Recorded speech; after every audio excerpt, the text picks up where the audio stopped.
The Odyssey, Rattlesnake, and Mr. Farmboy. This is staying in.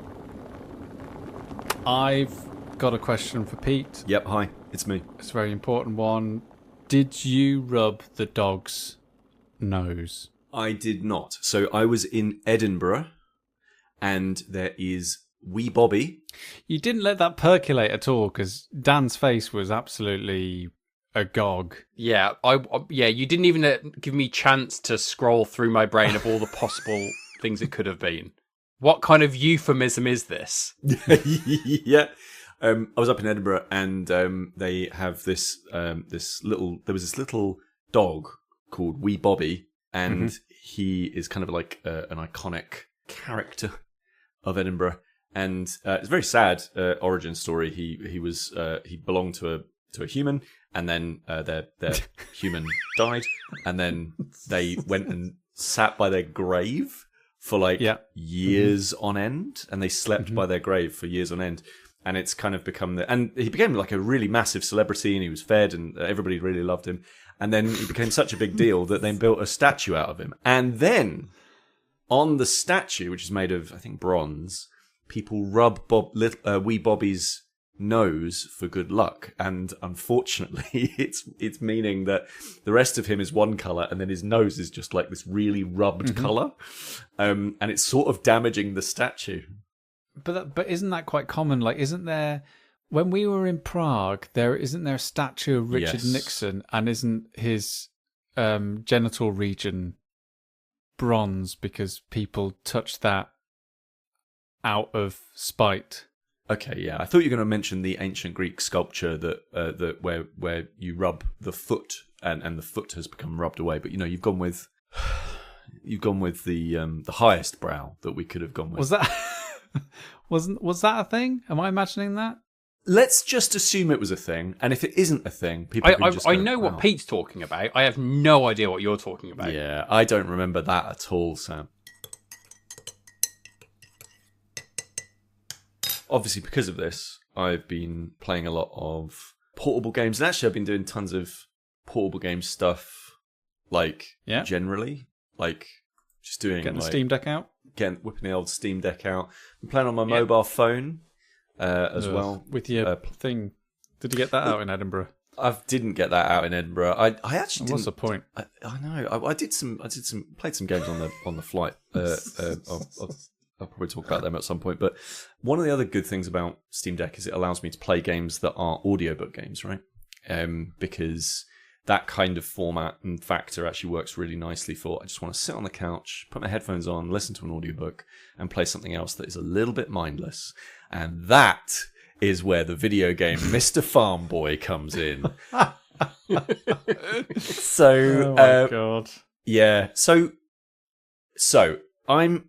we won't bury the lead. I really like it. Sam and I have been sort of jesting one another as to whether or not and testing each other's tolerance for Mr. Farmboy. Sam, do you want to do a description of Mr. Farmboy, and then maybe I'll do a description of Mr. Farmboy? And then you can both explain to me why I should be playing this over Stardew Valley, which looks like the exact same game. Well, so I think this is a selling point to me, right? Imagine Stardew Valley, right? But you can automate everything. Go on.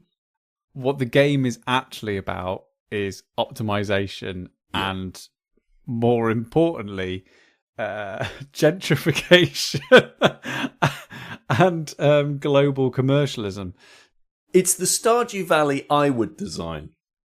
Yeah, this is the most Peter Willington game. It's kind of like, the moment I started playing it, I immediately knew why Pete was drawn to this, because it's Stardew Valley, so it's the aesthetic that you know and you realise, but actually what you're doing is the beginnings of a global commercial capitalist regime on this island to basically optimize the best you can the things that you're making. So if you've played games like Satisfactory or Big Pharma before, you'll be very sort of familiar with this kind of like subgenre. Factorio, maybe. Factorio is another good one, of basically generating an engine that produces something with very little input from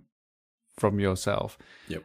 And all you're doing is basically trying to find ways of optimizing that engine, making it the best it can be. When I first started playing it, I thought, oh, this is nice. This is like kind of, it's got that lovely sort of Stardew aesthetic. Yeah. It's very, very light. Yeah. I think the moment that it twigged for me what the game actually was that I figured out it actually is best if you put all the houses for the farmers and the people that you employ, if you just put them all in a row. And then when I put the fourth one in, I was like, oh, I've basically created terraced housing from Sheffield in the 1950s. Yeah. And I was like, oh my God, I'm a capitalist. And then what I did then was like, I started offsetting houses just to make them aesthetically different. Yeah. So that I've also created a class system. Yeah. It's just so you can sleep at night. You've sort of gone, well, we have to have some kind of, we have to have conformity, but we have to have some kind of like illusion that like that this is different in some way. Yeah, like I actually did buy the game thinking it was like Stardew Valley, that it would be like a tale, like it was basically between that and this and a game called Fields of Mystria, which I also want to check out at some point. And that's what I thought Mr. Farmboy was. So I picked it up thinking, well, this is a really cheap, like, because it's really inexpensive, right? Like it's like a couple of quid, and like I thought to myself, oh, okay, this is like an indie one, like a really indie one of these, and it's in early access, and I want to see, like, I like seeing early access games like kind of evolve over time. And I started playing it like you did, Sam, and I went, oh, it's kind of like Stardew Valley, but the interactions aren't nearly as nice as Stardew Valley. I was like, oh, it doesn't feel quite as well thought out, especially with the controller. And then as you get into it, you go, oh, no, it's not actually putting stuff down. And like, you're not really meant to be doing tons of the farming yourself. You're meant to be setting those things up, like Sam says. So you have all of your fields, and then you have workers. You have to have houses for your workers. You also have to have warehouses where you store the goods, but they can only store a certain number of goods unless you upgrade those things, because all of the buildings can be upgraded. You also have to have a market so that you can sell those goods to the villagers that turn up and buy your goods from you. You have a bunch of quests that you get put onto. So you have like the royal court or something like that, and they will give you these challenges like, hey, I want like 50 turnips and 25 tomatoes and 50 chicken eggs and whatever. The main sort of progress of the game is about unlocking 4 different squares of this major island. You get this initial area to begin with, and then you unlock areas 2, 3, and 4. And the other area of progress that kind of shows you how you're doing is unlocking different kinds of crops. So to get access to, let's say, and I'm just pulling numbers out of my butt on this one, but like, let's say cucumbers, you have to have grown and gathered 2,000 tomatoes and 2,000 potatoes or something along those lines, right? It's that kind of thing whereby it's kind of like a tech tree, but not really. It's kind of like an upgrade path, an unlock path. Yeah, it's basically about, if you were to sit there and basically do all of the farming yourself, this game would probably last you years and years and years and years and years. But in actuality, the game took me like 9 hours, and I finished it. So there is a finish point to it. There is an end game element to it. So there is. It's kind of where you want to put it, right? Like, I think for some people it will be getting all of the achievements, which I definitely didn't do.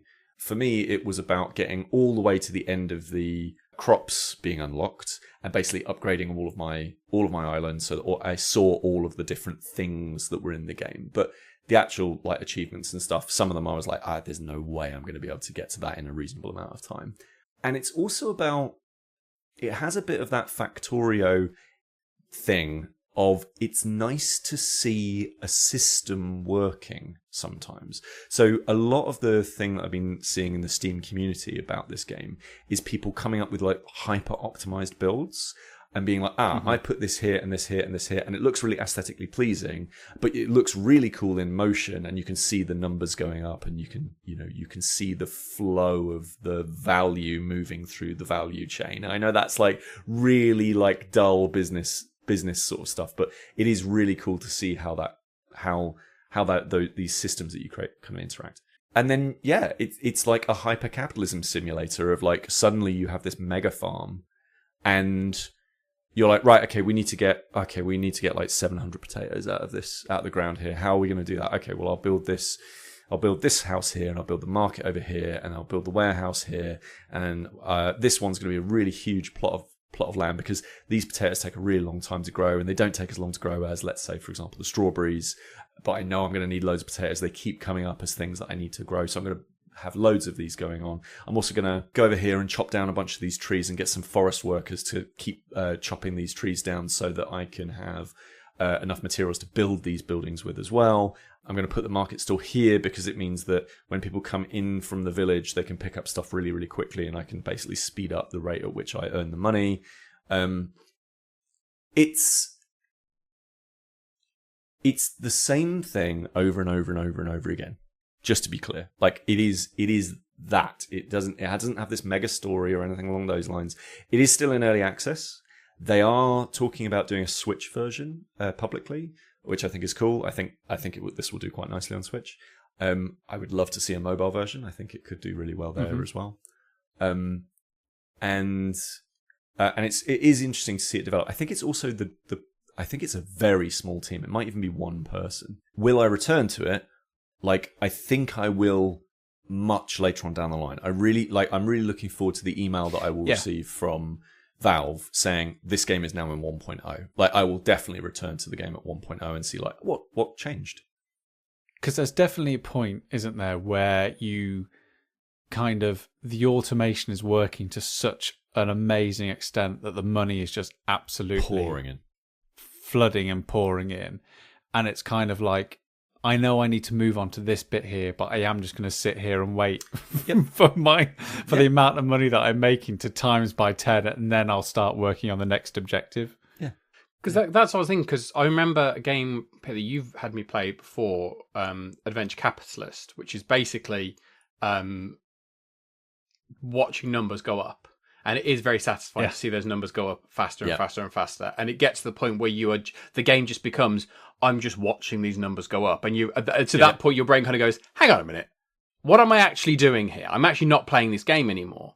So is there kind of a fear with this? Because if you optimize and optimize and optimize, and you get to that point, Sam, as you're saying there, if you're watching those numbers go up, that actually it stops becoming a game and becomes almost a viewing experience.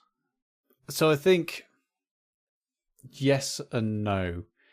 I think the game does enough to kind of continue pushing you. Yeah. I agree. So you eventually always get to a point where you need to either implement another system into your automation, or you need to change your automation in some sort of way in order to accommodate something new that's come along. So very early on in the game, like within the first hour or so, you learn that there is this second currency, this silver coin, which is worth more than the bronze coins that you've been collecting. However, there's only certain crops that allow you to generate silver coins. So very, very sort of early on in the game, you've already built like this automation system, all this bronze coins coming into you, and then you realize, I've got to now try and find the best way to generate these silver coins, because late game they become really, really important, because they enable you to do things like upgrade the houses that you're in, upgrade the pavements that the characters are walking on, because if you can upgrade the pavements, they're going to walk 15% faster, Dan, and 15% faster means 15% more money. Profits. What has become of you, Sam? Who are? So and then, so it's kind of like, right, so I've got this automation here, but I also haven't really got the revenue or the resources yet to build what I've already built again to super serve this silver currency. So I've got to break this automation that I've already built to serve another need. And so then what happens is that your money starts to deplete as you start investing in this another resource and economic chain. And then that starts to grow and grow and grow and grow and grow. And then you kind of realize, actually, I still needed bits of that original automation to exist in order to serve things like, cows and chickens, and like they still need some base crops, or the objective that you're trying to fulfill might need, we actually want some green peppers. And it's kind of that's a bit of a faff because I just wiped all the green peppers out the way. Yeah, the game does really kind of push you at certain points to kind of you've got to really rethink your engine.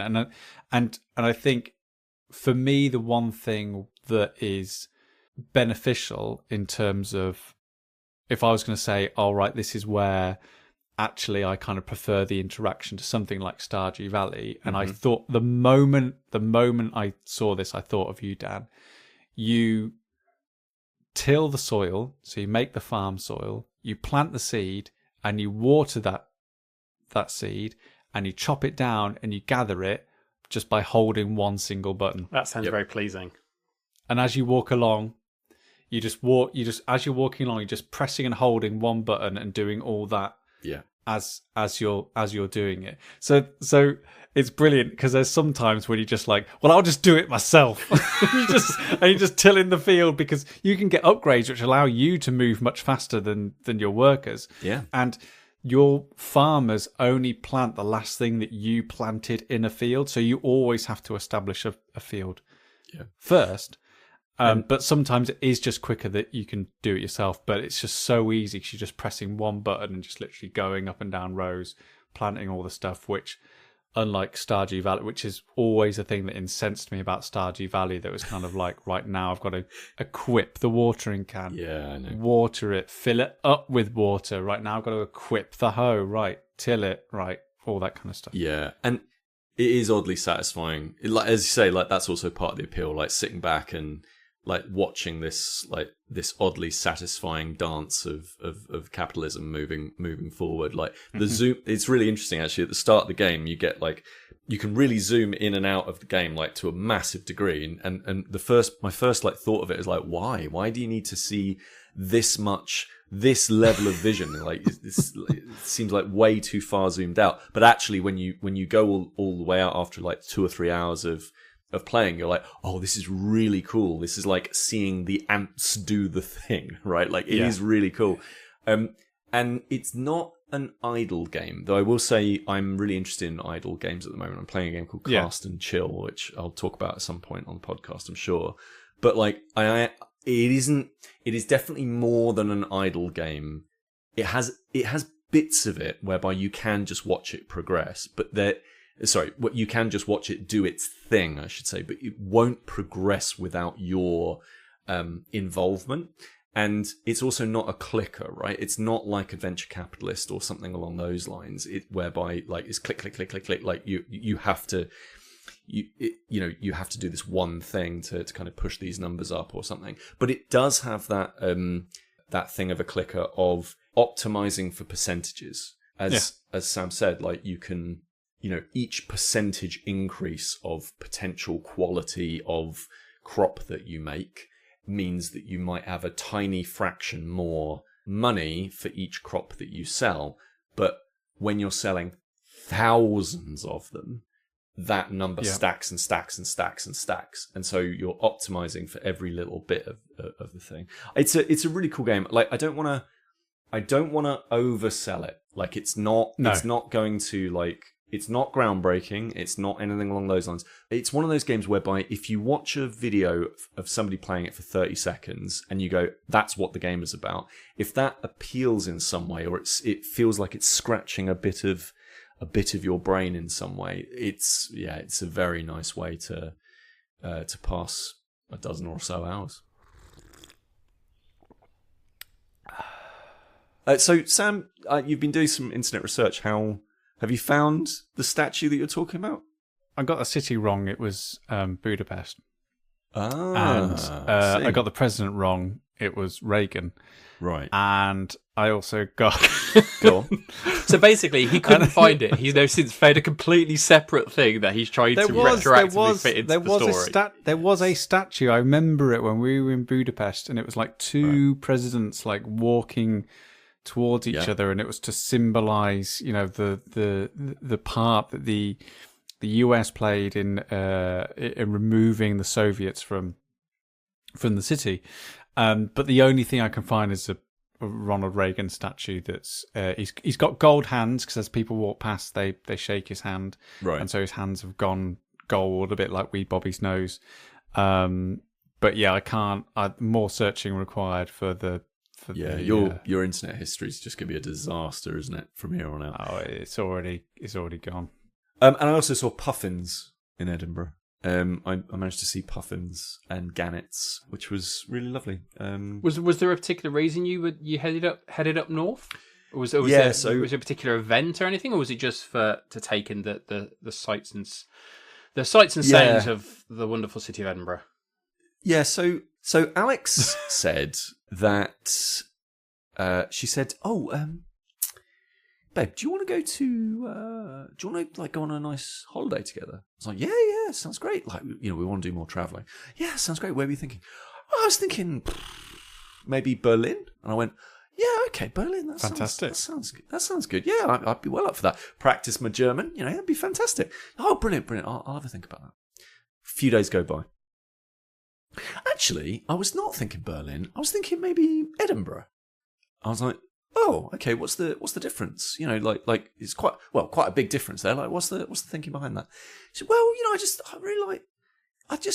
she said, well, okay, let me just get down to brass tacks with you. I wanted to get a full arm tattoo, and the tattooist lives in Berlin, but unfortunately, at the period of time that I'm free, he's not in Berlin. He's in Edinburgh. So I was thinking that we could go up to Edinburgh. I could get my arm tatted up, and you could share the cost of a hotel with me. Great. Who says romance is dead? It's incredible. So she was sat in the chair getting this incredible tattoo. I think she was in the chair for like 14 hours. Quite a lot. So what I was doing was, on the first day, I took a trip to go and see the puffins on a boat. I went out to like a lovely island and had a nice day trip where I saw the puffins and some gannets and something called an ekek, I think it's called. And then I went to a castle on a tour as well on that same day. That was a big day for Willington. And then I came back home and she was like, oh, I'm in so much pain. We need to go back to the hotel. And I was like, okay, fine. And then the next day I woke up and she was like, right, I got to go back to the tattoo parlor. Day 2. I was like, fantastic. Went on a whiskey tasting experience where I tried all of the major regions of Scotland's whiskies, and then got very lightheaded. And then wandered around all of Edinburgh, basically just sort of taking in the sights and the smells and the scenery of the city, while sort of trying to find fun game stuff, and also going in every charity shop that I could find. And then the day after, she was done with the tattoo, so we went to Edinburgh Castle for 45 minutes and then got a flight home. You holiday very differently to me. Wow. Over the past few shows, I've been sharing a bit about my solo journey. My solo board gaming journey that has just sprung out of nowhere. Spoke about the brilliance of Captain's Chair and Unstoppable. But this weekend, or the last weekend gone, I actually played a 2-player game. So, in a few months' time, I might be up to 4 or 5 player games. Whoa. by this big. Rate. So it took me a lot of energy to invite someone round and then play a game with them, because I've been playing a lot just on my own recently. And I played a game that actually I was not expecting to be as sharp and as engaging as I thought it was going to be. It's called Rattlesnake. Okay. It's by Michael Hardacre. Artist is Roland MacDonald, and it's from our good friends at Osprey Games. Ooh. Okay, so we know and we love Osprey Games. They've got a real strong provenance in terms of the games that they make and they back. Like, I don't know why I thought it wasn't going to be as impressive as it was, but I think maybe that was just because it just comes in a very, very small box. It is just a box of cards, and what you are doing is simulating a Western gunfight between two characters. And this is not like a guns drawn at dawn. This is not like a single shooter gun experience. But what it is a proper like barroom brawl of a Western shooting game. Like all 6 bullets are getting fired in this game, if not more. So how the game takes shape is each character has some hit cards in front of them. 4 hit cards. That's as many hits as you can take. Once you're down to 0, you're dead. Ooh. You've got an attacker and a defender, and you take it in turns, basically holding on to this revolver, this wooden revolver that you get in the case. It's very, very adorable.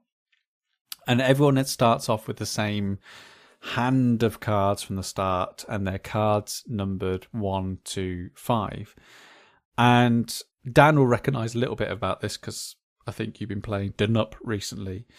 And how the game actually functions is that when it is your turn as the attacker, you take a selection of cards from your hand, face down, you play them, and you say how many cards you're playing. So 1, 2, 5, 6, depending on how many cards you've got. And then the defender has a chance to then play cards from their hand. And they can play as many cards as they want. The cards then get turned over, and then just like in a game like Denup or in Scout, you are trying to beat each other player's combos, right? So a combo is a run of numbers from like 1, 2, 3, 4, 5, or 3, 4, 5, or pairs or triplets of numbers. And it's quite a simple measuring scale. So a bit like in, a card game, as I said, like Denup, if your card run is 3, 4, and 5, that beats a card run of 1, 2, or 3. If you've got a triplet of 3s, that beats a pair of 5s. And if you beat the opponent, if you're the attacker, you're going to take 1 hit off your opponent. If you're the defender, you just basically stop that bullet from hitting you, and then play passes onwards. That's the kind of bare bones of the game. There's a bit of bluffing as well, because it's kind of like, well, I could put 4 cards down here and make my opponent think that I've got 4 pairs of 2s, or I've got a run from 1 to 4. Well, actually, all I've got is a pair of 3s, and make them commit more cards to it than they were planning to, because then that's going to leave them weakened when it comes to their time to attack. So there's a lovely little relationship between the cards that you're playing. But actually, the thing that I enjoyed most was that there is a little shop, and there is also some abilities on the cards that you are playing. So there is a little shop. Yes. And at any point on your turn, you can spend 2 cards, and those could be cards from your hands, or they could even be one of your hit cards, your lives, to buy a card from the shop and put it into your hand. And those cards are similar but slightly more powerful than the cards that you started with. So they have the numbers on it that you've got in your original deck, but they've also got different powers on them as well. So it's a way of spending cards from your hand to maybe get a card with a number that you really, really want for that turn. Yeah. The other thing that appears in the shop are event cards, and event cards essentially do an amazing job of ramping up the tension of the fight and stop it becoming this stale back and forth between the 2 players. Because you don't have to do anything on your turn if you don't want to. You don't. You can just say, actually, no, I'm just going to hide out here underneath a table, take a breather, take a swig of rum, and then just let you have your go. But there are event cards that force your hands. There's an event card that we unfortunately pulled really, really early that said you've got to attack on your turn. So suddenly it becomes a very, very aggressive 2-player experience. And then there's another event card, which is where you can only draw up to 4 cards into your hand size this turn. It's usually 5, but now you can only draw 4. And slowly but surely, these event cards, they not only escalate the experience, but they also clog up the shop. So for every event card that you've got, that's one less card that you can buy from the shop. So that is brilliant. Amazing. Mm-hmm. The other thing that is brilliant, and I think is actually the secret sauce of this game, is at any point during any player's turn, you can play a card from your hand for its power. And the powers are a range of different things. They just could be allow you to draw some more cards. They could be to allow you to get a player to discard one of their cards that they've just played into the center of the table, ruining their run, and then suddenly you win the battle. It could be that it adds one or takes one off of a card that has been played. It could be everyone discards everything, and whoever draws the highest card off their deck next wins that battle. That came around quite a lot. But what makes the powers even more incredible is that when you use them, you lose them.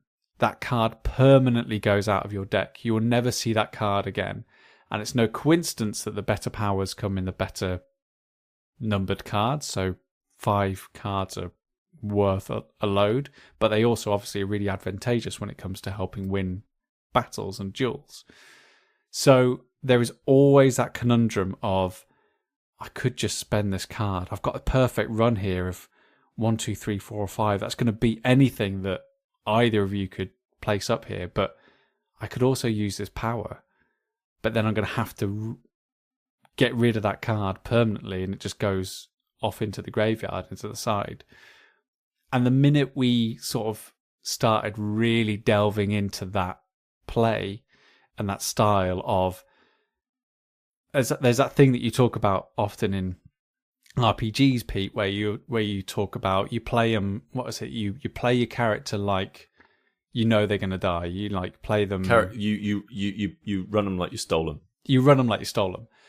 That is what Rattlesnake is like, right? It is not.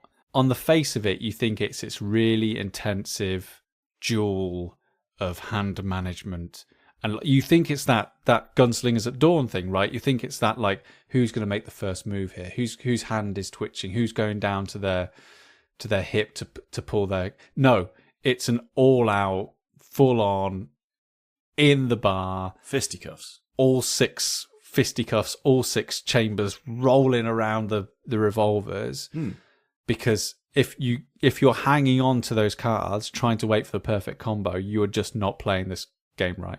And it sounds as though with all these different elements of like the events and these powers and stuff, I imagine that from a replayability perspective, it's not just a case of playing it again because you enjoy it. Like, it sounds like it would change the game every time you're playing it, because there's different combinations. And there is, by the sounds of it, maybe not like loads and loads of variations, but them combined does create a lot of different situations.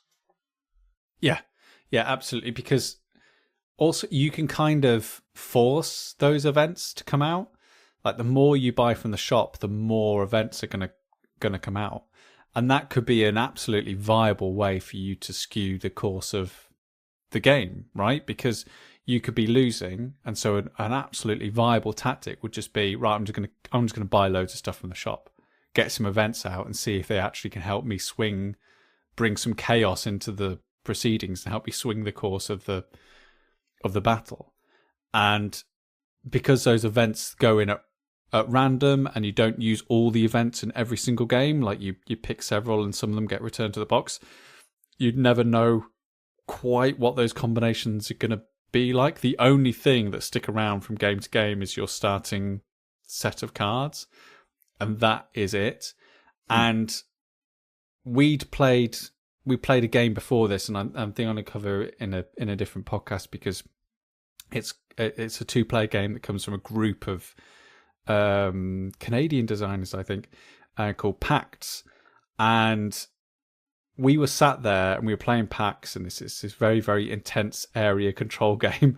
And we were both like, this would be a really interesting game to take to a pub, wouldn't it? Be like, oh, yes. This would be an interesting game to take to a pub. And then we played Rattlesnake, and we were just like, yeah, this would be an absolute blast to play.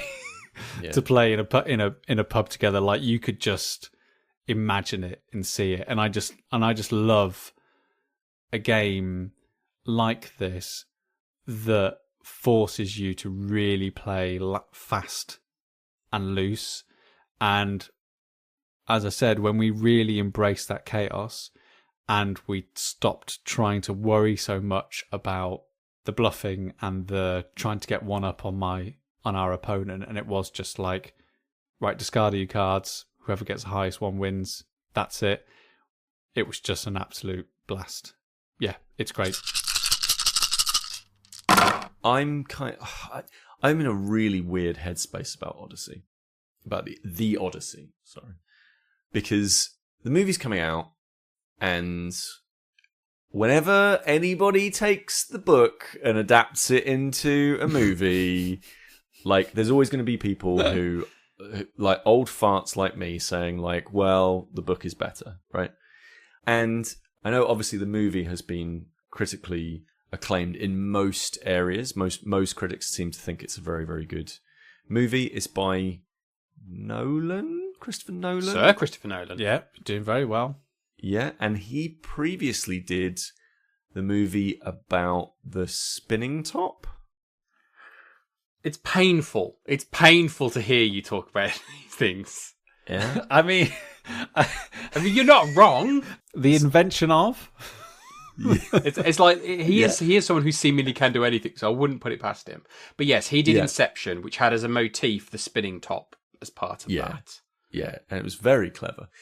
And so one of the interesting things, and I've been sort of looking at I've seen some of the trailers and stuff like that, and it's just really put me off seeing the movie. They've all put me off seeing the movie, because to me the book, which I read maybe a year ago now, the book, it doesn't feel as... I'm going to use the word epic, but that's bonkers, because it is an epic, right? Like, it's not cinematic, right? It's not cinematic, yeah. But I think there's something interesting there, where and there was a really interesting news post about it today, where it turns out that the person who did the translation of the Odyssey that Christopher Nolan... Emily Wilson. Yep. Routinely... sort of said, this is the version that inspired me. They've basically written this review of the movie version and said, it's great. It's not really a very good adaptation of the Odyssey and my work, my translation. And for me, like, the Odyssey, reading the book, it's a book about manners and hospitality. It is actually about, if strangers come to your place, you treat them with respect. And if you are a stranger going into somebody's house, you treat their home with respect. The core of the story is actually about, is it eudaimonia that the Greeks were particularly interested in? Like, they're interested in what it means to be a good Greek citizen, right? Like, that's ultimately the heart of what the Odyssey is about. And the movie doesn't, or at least the trailers don't strike me as being about what the Odyssey is about. But I've not seen it, so I'm really fascinated to hear. Like, have you both gone to watch it? Mm-hmm. Yeah, I went to see it kind of time recording last night, so my brain is still kind of formulating thoughts on that, and I come to it from a very different place, I think, to both of you, in the fact that I've not read the Odyssey. As we've discussed in the last episode, like, my knowledge of Greek mythology is very limited. Like, in the last episode, I talked about knowing the mythological memes. I know the highlights. I know those big images that you come out of it. The Trojan horse, I know that, but I don't know. I know that small story, but I don't know the wider story. Okay. So I kind of came into it. Like, I remember hearing people talk about it, and people have been very blasé about spoilers. Not that I've been reading that stuff, but since watching it, I've then read stuff, and people have been very open about it, because they talked about the fact that this is a story that's been around for thousands of years. There are no spoilers. Yeah. For me, like, I didn't know what was going to happen. I like all the stuff that happened in there. was all a surprise to me, which was wonderful. But what I would say to you is what you're saying there is the main point of the Odyssey in terms of the reading the book is a strong through line of the film. Oh. There's a constant reference to Zeus's law, the law of you welcoming the strangers because they may be a god in disguise. You welcome them as if they were your own. And that is a through line. And that is a lot of what the film is built around, this idea of that. And then, obviously, I understand the story of the Trojan horse does not factor into the Odyssey. But then how does that story impact on that idea? I like what you said there about like it's the Odyssey is not cinematic.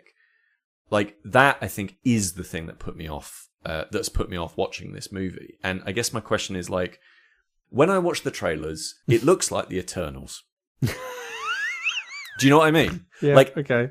Do you know what I mean? It looks like the Eternals, and like I don't want to watch the Eternals. No, I totally understand where you're coming from with that. And I can say, I think the comparison you're making there is with Eternals, you had those grand vistas, that kind of that thing. And then you do have some similar things here. But I think the big difference is there. And I think probably when you're looking at the trailers, I can imagine certain shots you see of Odysseus walking along a beach, a huge long vista alone. That's about his loneliness as opposed to it's a beautiful shot. I mean, it is a beautiful shot. It's Christopher Nolan. It's going to be a beautiful shot. But I think when those shots are done, they're done for a reason as opposed to it being a beautiful shot. It is serving the story in the manner that it is doing. Like, as someone who has been very forthright in his views on Eternals, there is, like, it's night and day. The thing I think for me that my takeaways from it were, there's a lot going on. There's a lot going on. It throws a lot at you. I'm a huge fan of Christopher Nolan. I always have been. I don't think this is his best work. I think his best work is probably The Prestige for me. That's the one. I think it's such a perfectly structured story. But there is so much for me to like about this film. But I would never call it my favourite film because there is a relentlessness to it that can be quite tiring and exhausting. And as well, it's very episodic as a structure. And I kind of feel like you could have taken one of those episodes out. And obviously, I'm talking about the film, or someone who's seen the full poem and read the full poem. The episode that I would take out, someone else would leave in, that kind of thing. Oh, it bangs on, Dan. The poem bangs on. Like it's longer than it needs to be, definitely. But they had little to do in ancient Greek times, so I'm sure they were having a great time with it.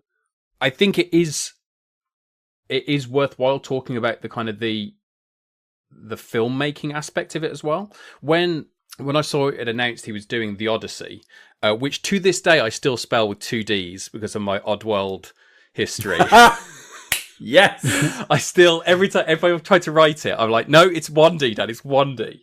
When I heard him do that, I was like, okay, this will be interesting because his work has always been kind of built around that whole, I want to film this in camera. Like, unless it's impossible to do. So you think of Inception, the city curling up on itself. Yes, you can't do that practically. The hallway turning as people are fighting, he did that practically. So he always tries to do it in camera. I know with Oppenheimer, I actually haven't seen Oppenheimer, but I know that kind of the big visual effect of that was attempted to do practically. And obviously, so when the Odyssey was kind of like, okay, this will be interesting because you can't do the Odyssey, you can't do Greek mythology without CGI. And so I was fascinated as to how he's going to do it. And actually, when you watch it, there are certainly bits that okay, this is visual effects. I know this. Like, for example, and this has been well known anyway, the Cyclops does appear in it. So as you see the Cyclops, there is certainly visual effect elements to that. But as I was watching, I was kind of like, no, this is a man. There is some visual effects around the face and stuff because there is a deformed face, and obviously with the eyes and stuff like that. But no, this is a man. I can see the kind of, you can see the pores on the skin and stuff like that. And there are certain elements where kind of like they're not giants, but they're kind of gigantic characters, and that's actually done through forced perspective with kind of like really like over 7 feet tall stunt performers, and then 5 foot tall stunt performers as kind of the soldiers. And so it's all done in that element. And there is one particular area, there is one scene in particular, which is probably the standout scene, which, whilst I won't go into details, I didn't realise had inspired a scene from Spirited Away. There is a scene in Spirited Away where kind of the girl's parents are transformed as a result of kind of their habits and stuff. And I didn't realise that's obviously come from the Odyssey. And when that scene appears in the film, it is horrific and grotesque and incredible to watch how it... And I think there are definitely parts of it that aren't physical, because they would have killed people to make it physical. But so much of it is done through kind of that classic kind of Harryhausen element of creature feature, special effects on the face and stuff like that. And you do have that sense when you're watching it of, I am seeing, this is what, and that's what I always get from the Christopher Nolan films. I am seeing this. I'm not seeing what a visual artist has created. As talented as visual artists are, and absolutely. Yeah. There is an element of filmmaking these days where they'll say, okay, we'll fix that in post. We'll do that. We'll give this scene to a visual artist and they'll do it. There is something so tactile about knowing that you're seeing what the camera saw on that day. Yeah. There's an immediacy to that form of like cinematic storytelling, right? Whereby you're just like Tom Cruise is actually on that plane. Like, yeah, Tom Cruise has leapt off that cliff on a motorbike by himself without safety harness or anything like that, and it could go wrong. And it was a love scene. Yeah. And I think it is Christopher Nolan's best film, right? From a filmmaking point of view, it's just an incredible achievement to have pulled off what he has achieved with this film. Like the scale of it, the size of it, the use and the blend of practical VFX with CGI, the sheer audacity to do everything that he does with the IMAX camera, which is so big you can't actually have two actors talking face to face with each other. The way they had to do it was put a mirror next to the IMAX camera and have the actor standing off to the side. So the actor is looking at the IMAX camera, but looking at a reflection of the character they're speaking to, because the IMAX camera is so large that you can't actually have it in that close to another person and then have another person standing naturally to the side of them and having a conversation. He puts consistently these roadblocks, these things in his way to challenge himself as a filmmaker, and is consistently showing ways of overcoming it, as well as coming in under budget, under time. Like, he is an absolute dream for Universal to work with, because he's just delivers and he does what he promises to do. And I think that it may not be your favorite Christopher Nolan film. I'm sort of undecided. I think I certainly want to go and see it again, and this is the point I'll get to in a second about that.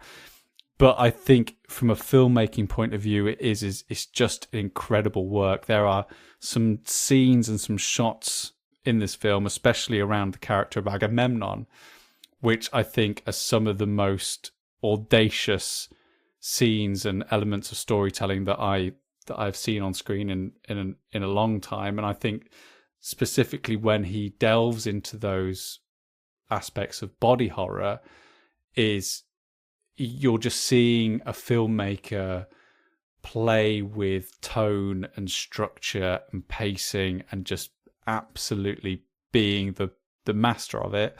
I will also say the score by Ludwig Göransson is absolutely standout, and the fact that, like, I mean, he is bonkers. I mean, he went back and basically Christopher Nolan was like, I want nothing in this score that couldn't have been made at that time. So it's all made using traditional, like, Greek instruments of that time, and it gives it a very otherworldly sense to it, rather than giving an approximation of what that sound might have been like, actually builds around that world. And sitting there in the IMAX screen, like literally being shaken by this incredible score matched up with these visuals, these practical effects, like the puppetry of the Cyclops, like this real thing that they built in this cave and operated is just an absolute marvel. I thought it was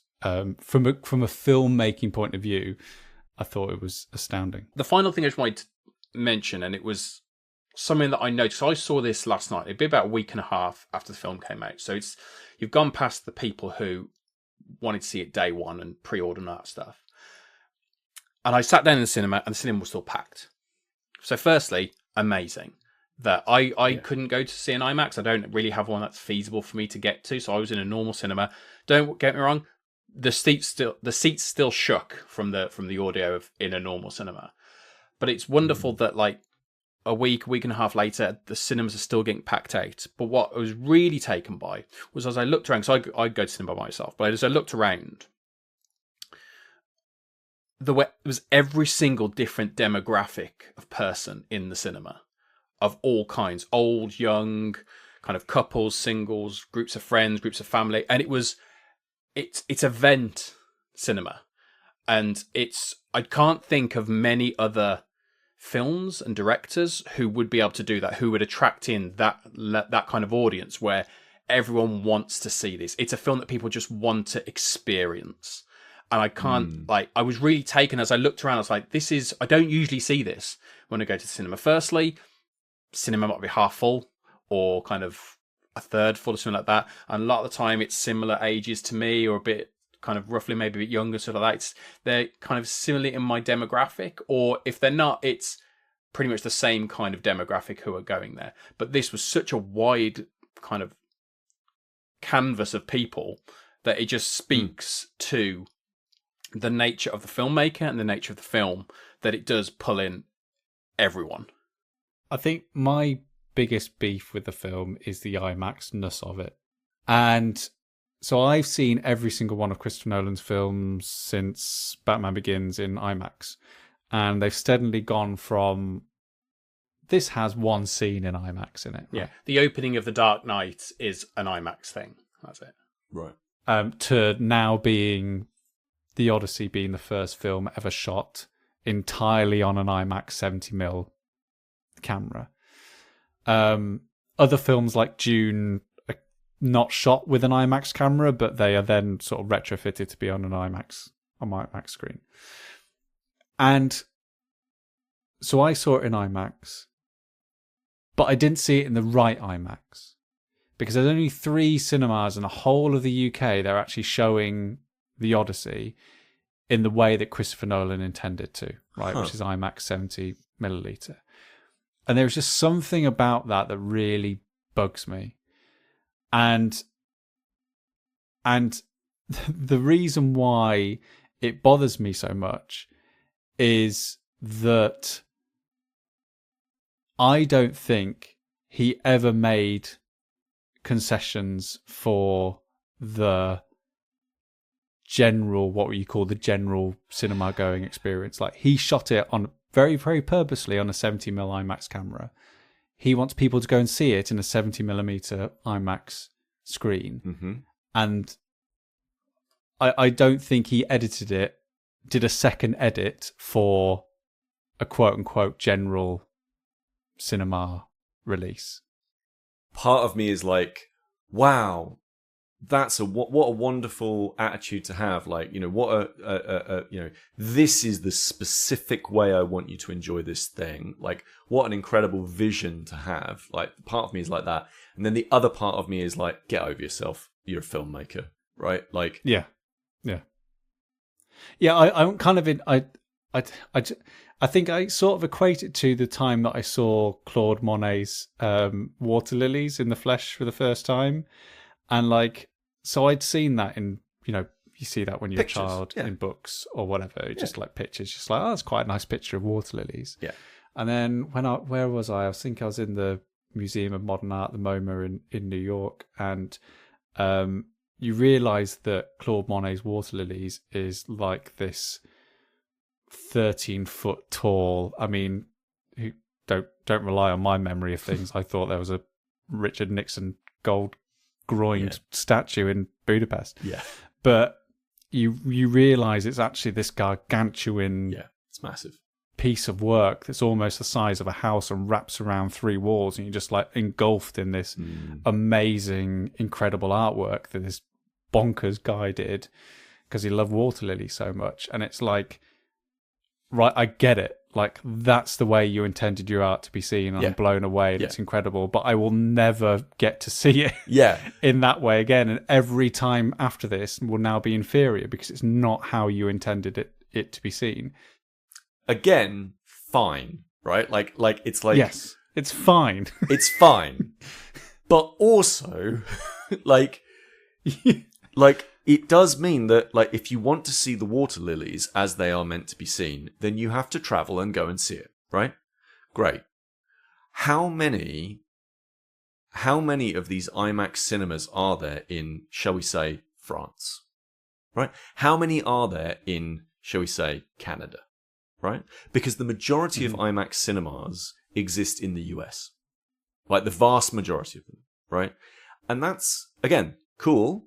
But if I'm in Luxembourg and I want to enjoy this movie in the way that it was meant to be seen, and the creator who made it thinks to themselves, if you're not enjoying it in this way, you're not enjoying it properly, it does feel a little bit like the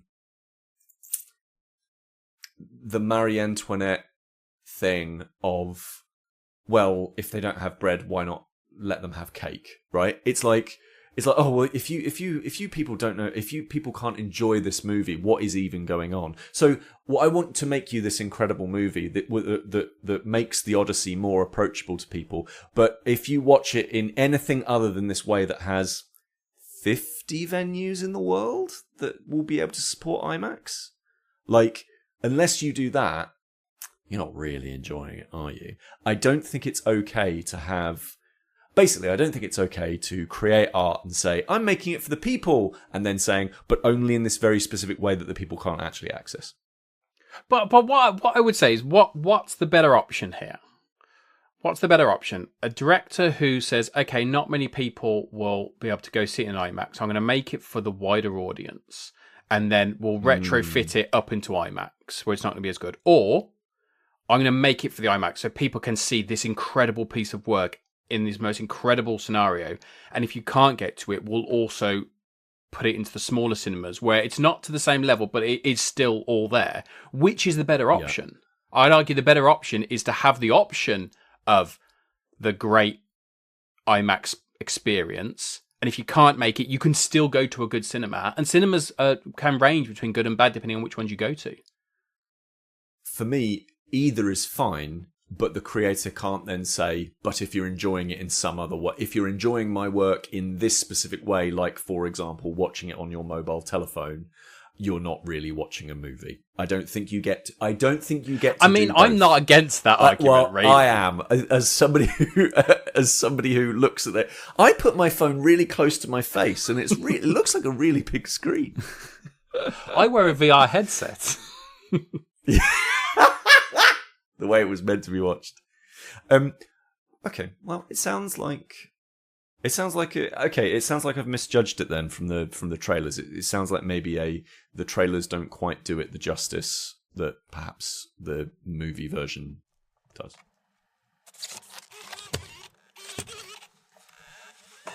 Right, what destination can Pete go to next while his partner gets a tattoo? Ooh. You could actually milk this, couldn't you? There's a great tattoo shop in Japan. I was thinking Tokyo. Yeah, that'd be a good one. Yeah. Wouldn't it? Yeah. So that's what you need to do now. You need to find the tattoo places. Yeah. Just like, Pete, I don't want another one. You're going to get another tattoo. Get your arm out now. And you're going to be in that seat for 20 or so hours. I want to see Indonesia. That sounds nice. I like that. I'll be up for that. Mm-hmm. I thought that was going to go somewhere, but didn't. But it didn't. But that's fine, Sam. That's fine. Do you know where people can go, Sam? They can go to our Instagram on at Staying in Pod. God, it's so smooth. Yep. And they can also go to... I mean, we've got a Facebook as well. You can totally like us on there as well if you like. We've got a... but Instagram's what we like. And all the pictures on Instagram go to Facebook as well. Basically, do what you want. If you like this episode and you're not subscribed, what are you doing? What are you doing? Subscribe or follow or whatever it is you're meant to... Whatever the action is that you're meant to do, follow or subscribe or whatever it is on wherever it is that you're seeing this or hearing this. You can email me your suggestions for where I should go on my next holiday with Alex to stayinginpod@gmail.com. Chris's Spotify playlist will probably have music from the Odyssey, I would imagine, that's going to make people feel awful, apparently. Like really intense. Sometimes you need that. Yeah, no, you're right. You absolutely do. And of course, you can find us on Steam, doing all sorts of fun stuff, like putting all of the games what we have reviewed up on there. So, and if you follow us, then our recommendations will appear more in your Steam browser thing, and you'll see all the fun stuff that we've talked about before. Same with BGG. If you go to BGG, you can like our podcast there as well, and you can see all the games that we've ever talked about, all the way back to episode 1. I think that's everything that we're meant to talk about. Yeah, I think that's it. Yeah. All right. Take care. Take care.